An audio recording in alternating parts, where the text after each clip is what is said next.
बिहनिया ले खुले है केवाड़ा दुन दुना दुन दुन दुना दुन बाजे नागाड़ा संझा बिहनिया ले खुले है केवाड़ा दुन दुना दुन दुन दुना दुन बाजे नागाड़ा संझा बिहनिया ले खुले है केवाड़ा ताई आना वो सर्व मंगला मैया आना वो सर्व मंगला सातों बहनियां मनाए हवे ओ झुलना झूलेला देखत हवे ओ सातों बहनियां मनाए हवे ओ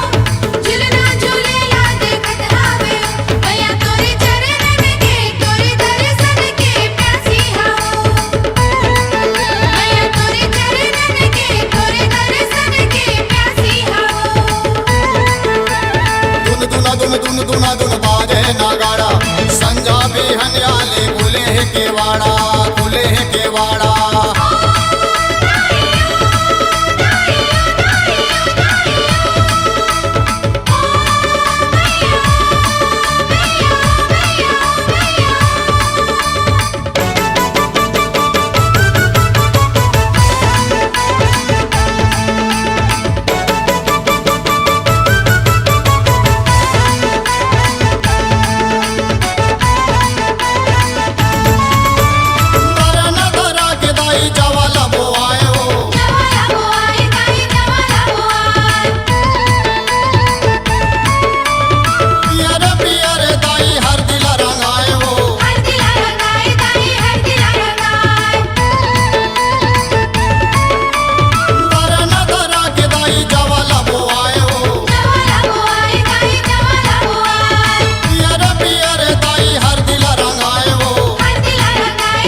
दुन दुन बाजे नागाड़ा संझा बिहनिया ले खुले है केवाड़ा दुन दुना दुन बाजे नागाड़ा संझा बिहनिया ले खुले है केवाड़ा ताई आना वो सर्व मंगला मैया आना वो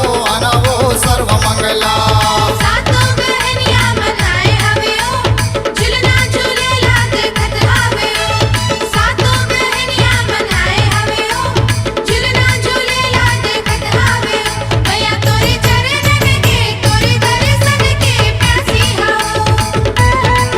मैया तोरे चरणन के तोरे दर्शन के प्यासी हो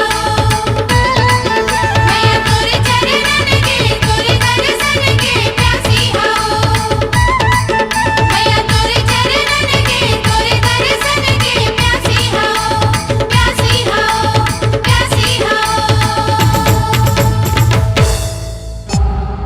C-Log Digital Recording Studio, Korba. Contact number 99071192115.